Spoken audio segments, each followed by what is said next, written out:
안녕하세요. 오늘은 보내주신 성경 구절들을 가지고 한번 깊이 들어가 볼 텐데요. 네, 안녕하세요. 기독교 신학에서 정말 중요한 개념들이죠. 그리스도의 피, 속죄, 그리고 생명나무. 이런 의미들을요. 히브리서부터 레위기, 요한계시록, 요한복음까지 쭉 살펴보면서 이 구절들이 말하는 속죄의 본질, 또 영생으로 가는 길이 뭔지 그 핵심을 좀 찾아보겠습니다. 먼저 히브리서 9장 22절로 시작해 볼까요? 피 흘림이 없으면 죄 사함도 없다. 이게 굉장히 단호한 선언이잖아요. 네, 그렇죠. 구약에서는 동물의 피로 제단도 뿌리고 성소도 정결하게 하고 그랬죠. 네, 맞아요.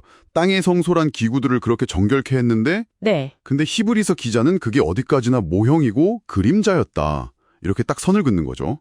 진짜는 따로 있다. 그렇죠. 바로 그 지점입니다.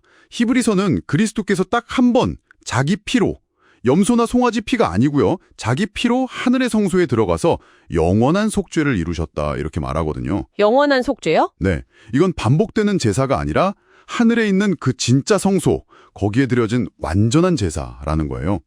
근데 여기서 좀 더 들어가 보면 이 피가 땅에 있는 모형만이 아니라 하늘에 있는 그것들 자체까지 깨끗하게 한다. 이런 개념이 나와요. 하늘에 있는 것들까지요? 그건 좀 생각하지 못했던 부분인데요. 네, 죄라는 게 그냥 인간 세상의 문제만이 아니라 그 영향력이 하늘 영역까지 미쳤다고 보는 거죠. 그래서 그리스도의 완전한 희생이 필요했고 그 피가 하나님의 완전한 공의를 세우고 또 모든 피조 세계를 정결하게 하는 그 기초가 된다. 뭐 이렇게 이해해 볼 수 있습니다. 피가 정말 핵심이네요. 속죄에 있어서. 그런데 보내주신 구절들을 보다 보니까 향 이야기도 상당히 중요하게 나오더라고요. 네, 맞습니다. 향도 아주 중요하죠.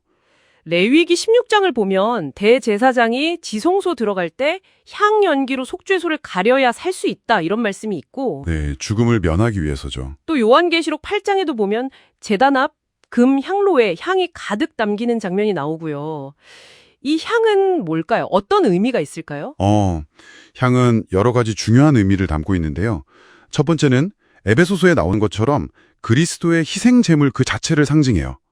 우리를 위해서 자신을 버리신 향기로운 제물이라고 하잖아요. 그리스도의 희생? 네, 그분의 대속적인 희생이죠. 그리고 두 번째로는 요한계시록 여러 곳에서 나오듯이 성도들의 기도를 상징합니다. 기도요? 네, 금대접에 성도들의 기도가 담긴 향이 올라간다. 이런 표현들이 있잖아요.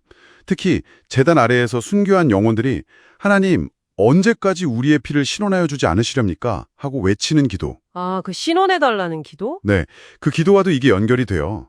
근데 또 흥미로운 건 뭐냐면 계시록에서 이 향이 담기는 그릇이 좀 구분돼서 나와요. 그릇이요? 네, 금향로에는 성도들의 기도와 합쳐진 많은 향이 담겨서 하나님께 올라가는데 이건 좀 구원과 연결되는 이미지로 보이고요.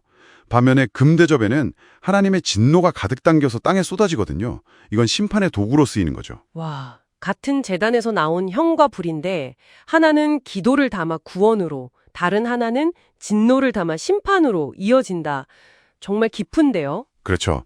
구원과 심판의 양면성을 보여주는 거죠. 그렇군요. 자, 그럼 이 속죄를 통해서 우리가 궁극적으로 얻는 게 영생이잖아요. 성경에서는 생명나무로 표현되기도 하고요.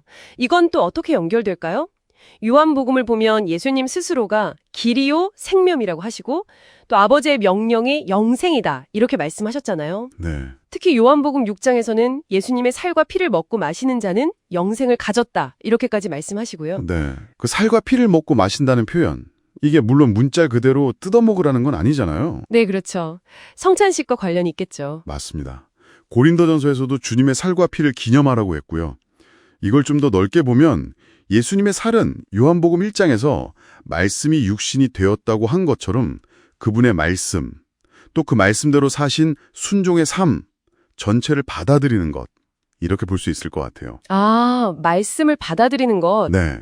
그리고 그분의 피는 우리에게 새 생명을 주는 언약의 피면서 동시에 요한복음 7장에서 목마른 자에게 주시는 생수, 즉 성량을 받아 누리는 것을 상징한다고 해석해 볼 수 있죠. 살은 말씀과 순종, 피는 성령과 생명.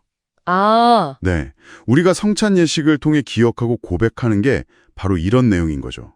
핵심은 그냥 의식에 참여하는 게 아니라 그 안에 담긴 의미, 그러니까 예수님의 그 십자가 희생과 순종에 나도 동참하겠다. 이런 결단이 중요한 거죠. 아, 그래서 고린도전서에서 바울이 성차에 대해서 그렇게 엄하게 경고했군요. 합당하지 않게 참여하면 오히려 죄를 먹고 마시는 거라고. 그렇죠. 자기가 어떤 죄 가운데 있는지 돌아보지도 않고 그냥 형식적으로 참여하는 것은 주님의 몸과 피에 대해 죄를 짓는 것이 될 수 있다는 경고죠. 언약을 믿는 것에서 그치는 게 아니라 그 믿음의 증거로 우리 각자의 십자가를 지고 그분의 삶과 죽음에 함께 참여하는 그 순종의 길, 그 자체라고 볼 수 있겠네요. 네, 정확하게 보였습니다. 오늘 우리가 살펴본 구절들이 다 그걸 말하고 있는 거죠. 그리스도의 피 없이는 죄 씻음, 정결함이 없고 또 그 은혜를 입었다면 이제는 예수님의 살, 즉 말씀과 순종, 그리고 피, 즉 성령과 생명을 받아서 그분의 길, 그 십자가의 길을 따라갈 때 비로소 영생, 그 생명나무의 열매를 얻게 된다는 거죠. 이게 우리가 본래 창조된 목적인 하나님의 형상을 회복하는 길이기도 하고요. 자, 그럼 이제 마지막으로 당신께 한번 질문을 드려보고 싶어요. 오늘 나눈 이야기처럼 예수님의 말씀인 살과 성령인 피를 받아들여서 그분의 형상을 닮아간다는 것. 이게 당신의 삶 속에서는 구체적으로 어떤 모습으로 나타날 수 있을까요? 그냥 성찬이라는 의례를 넘어서서 당신의 삶 속에서 진짜 주님을 먹고 마시는 행위는 과연 무엇일지 한번 깊이 생각해 보시는 것도 좋지 않을까 싶습니다.